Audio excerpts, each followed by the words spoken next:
الشيطان اللعين الرجيم بسم الله الرحمن الرحيم الحمد لله رب العالمين والصلاة والسلام والتحية والإكرام على أشرف الأنبياء والمرسلين خاتم النبيين سيدنا ومولانا أبي القاسم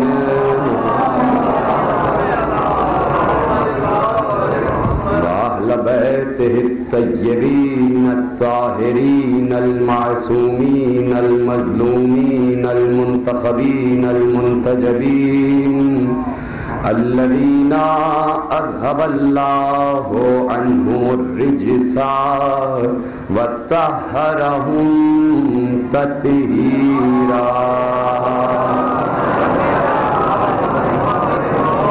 أما بعد فقد قال الله سبحانه وتعالى في محكم كتابه المجيد وفرقانه الحميد وقوله الحق بسم الله الرحمن الرحيم إنا علينا للهدى وإنا لنا للآخرة والأولى صلوات پڑھیے محمد وعلی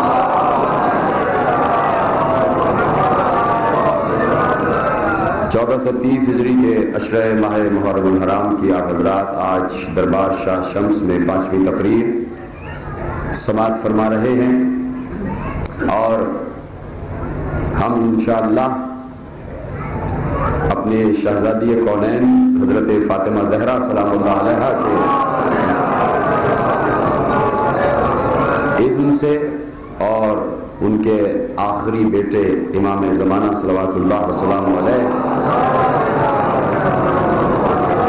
کے اذن سے ان کی اجازت سے ان کے زیر سرپرستی 10 محرم تک آپ اور ہم یہی ملتے رہیں گے انشاءاللہ مجالس برپا ہوں گی اسی شان سے اور ہر جگہ اسی شان سے مجالس برپا ہو رہی ہیں اور حق معرفت ادا کرنے والے حق معرفت ادا کر رہے ہیں ہر فرقہ ہر مکتب ہر مسلک حسین ابن علی کو اپنا کہتا ہے اور پوری دنیا کی آواز یہی ہے کہ جیسا کہ جوش ملی آبادی نے کہا تھا کہ انسان کو بیدار تو ہو لینے دو ہر قوم پکارے گی ہمارے ہیں حسین تو آج ہر قوم پکار رہی ہے کہ حسین ہمارے ہیں حسین ہمارے ہیں جتنی مظلومیت بڑھتی جائے گی اتنی ہی حسین کی حقانیت میں اضافہ ہوتا چلا جائے گا جتنا دکھ اور درد بڑھتا جائے گا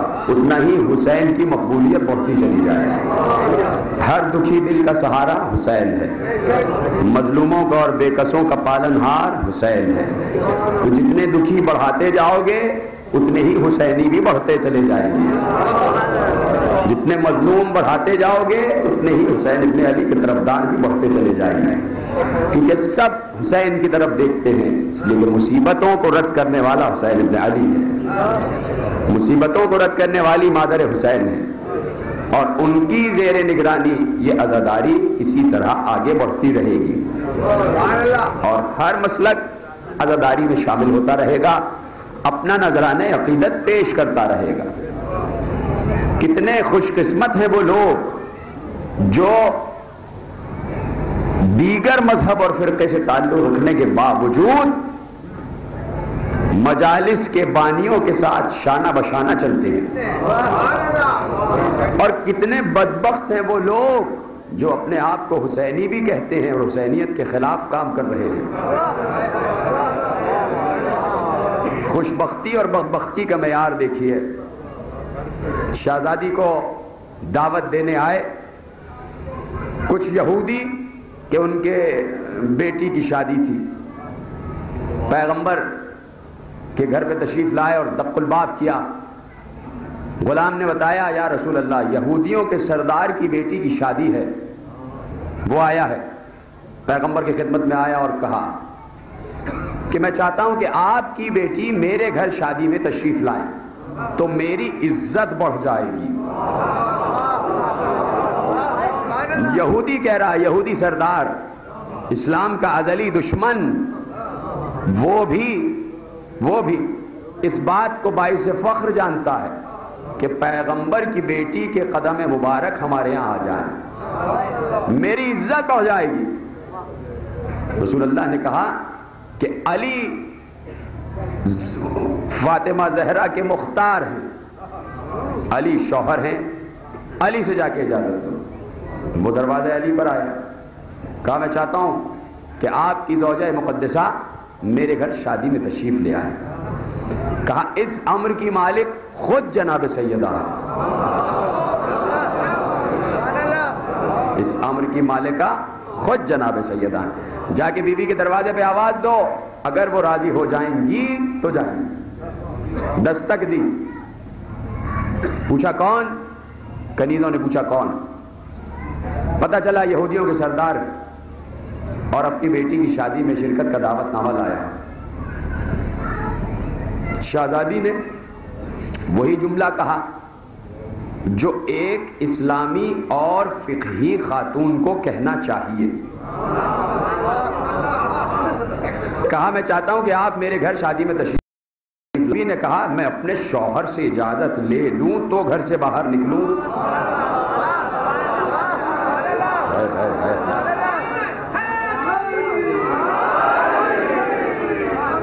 شہزادی معیار قائم کر رہی ہیں، شریعت کو عملی منزلوں پہ لا کر دکھا رہی ہے کہ میں اپنے شوہر سے اجازت لیے بغیر گھر سے باہر نہیں نکل سکتی. گویا بتا دیا کہ ایک زوجہ کے لیے یہ بات مناسب نہیں ہے کہ شوہر یہ کہے کہ گھر میں رہنا.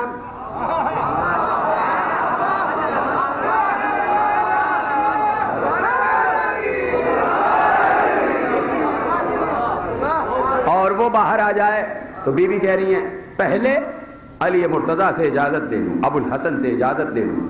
یہودی نے کہا میں آپ کے بابا کے پاس بھی گیا، آپ کے شوہر کے پاس بھی گیا، دونوں نے آپ ہی کو مختار کیا ہے، دونوں نے آپ ہی کو مختار کیا ہے. شہزادی کچھ سوچ میں تھی کہ خود پیغمبر تشریف لے آئے، اور پیغمبر تو ہر نماز کے بعد سیدہ کے گھر میں ہی آتے تھے، نماز سے پہلے اور نماز کے. فجر کی نماز پڑھنے جا رہے ہیں، پہلے دروازے سیدہ پہ دستک دے کے کہتے تھے السلام علیکم یا اہل بیت النبوہ و معدن الرسالہ. اپنی بیٹی کے گھر پہ دروازے پہ کھڑے ہو کے صدا دیتے ہیں اے اہل بیت نبوت، اے معدن رسالت، تم پر نبوت کا سلام. نماز پڑھ کے فارغ ہوئے تو بجائے اپنے حجرے میں جانے کے پہلے اپنی بیٹی کے دروازے پہ دستک دیں گے. نماز سے پہلے بھی اور نماز کے بعد دونوں دفعہ اپنی بیٹی کے دروازے پہ سلام کر رہے ہیں. گویا پیغمبر ایک پیغام دے رہے ہیں کہ نماز خدا ادا کرنے سے پہلے نماز مودت ادا کر دینا.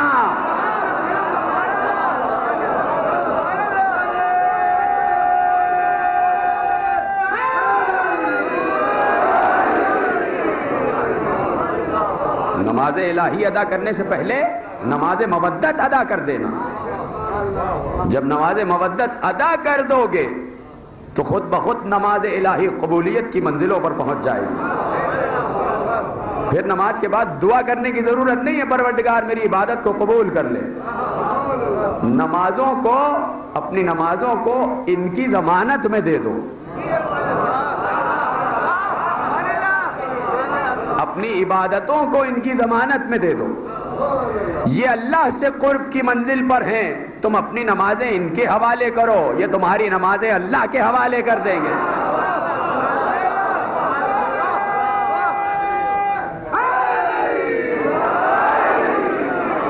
جو قرب الہی کی منزل پر ہے اس سے قرب اختیار کرنے کی کوشش کرو. تو پیغمبر تو آتے ہی تھے، تو ابھی بھی آ گئے. شہزادی سوچ رہی تھی کہ کیا کہا جائے. جیسے ہی بابا کو آتے ہوئے دیکھا، کہا بابا یہودیوں کے یہاں سے آدمی آیا ہے. اور وہ کہتا ہے کہ اس کی بیٹی کی شادی ہے اور اس نے مجھے دعوت دی ہے، آپ کیا کہتے ہیں؟ اس کے گھر جائیں یا نہ جائیں؟ بیوی اپنے بابا سے پوچھ رہی ہیں، آپ کیا کہتی ہیں، اس کے گھر جائیں یا نہ جائیں؟ اب رسول بھی ہے اور باپ بھی ہے، تو دوہرا مرتبہ ہے، بڑا دوہرا مرتبہ، یعنی 2 گنا مرتبوں میں فضیلت ہے۔ ایک تو اللہ کا نبی ہے اور ایک باپ ہے نا، دونوں حوالوں سے ڈسیسیو اتھارٹی ہے۔ نہیں سمجھے؟ ڈسیسیو اتھارٹی یعنی جو ڈیسیشن لینے کی پاور رکھتا ہو، ہاں یا نہیں، دونوں حوالوں سے ڈیسیشن پاور گھر کے تمام فیصلوں کی وہ باپ کے پاس ہوتی ہے نا؟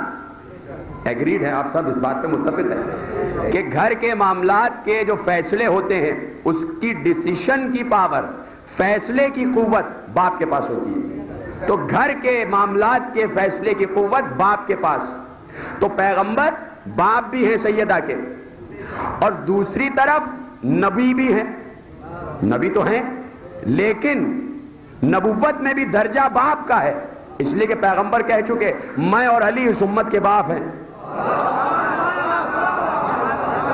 دونوں طریقوں سے فیصلے کی قوت نبی کے پاس ہے، ہاں یا نہیں کہنا ہے، اختیار نبی کے پاس ہے، یا تو ہاں کہیں یا نہ کہیں، ہاں کہیں یا نہیں کہیں، دونوں طریقوں سے اختیار ہے۔ لیکن جیسے ہی شہزادی کہتی ہیں کہ یہودی کیسے آدمی آیا، آپ کیا کہتے ہیں، اس کے گھر جائیں یا نہ جائیں؟ تو اب یا تو پیغمبر کہیں ہاں جاؤ، یا تو کہیں نہ جاؤ، 2 ہی جوابات ہیں۔ لیکن پیغمبر اتنا بڑا نبی، اتنا صاحب مرتبہ نبی ہونے کے باوجود، اتنی اتھارٹی کے باوجود، اتنی قدرت اور اختیار کے باوجود اپنی بیٹی کا اختیار بھی واضح کرنا چاہتا ہے۔ تو یہ نہیں کہا کہ نہیں جاؤ، یا یہ بھی نہیں کہا کہ جاؤ، بلکہ کہا بیٹی تم کو اختیار ہے۔ گویا نبوت اگر کسی کو اختیار دے دے تو وہ شخصیت کتنی بڑی ہوگی، نبوت کسی کو اختیار دے دے تو وہ شخصیت کتنی بلند ہوگی، بیٹی تم کو اختیار ہے۔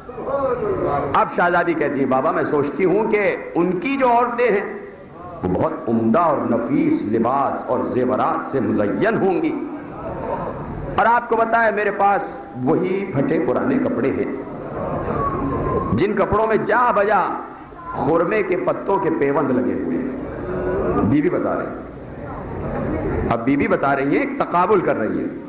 تقابل کیا؟ ان کی عورتیں عمدہ اور نفیس لباس و زیورات سے مزین ہوں اور میرے پاس پھٹے پرانے کپڑے ہیں، جب میں وہاں جاؤں گی تو سبکی ہوگی۔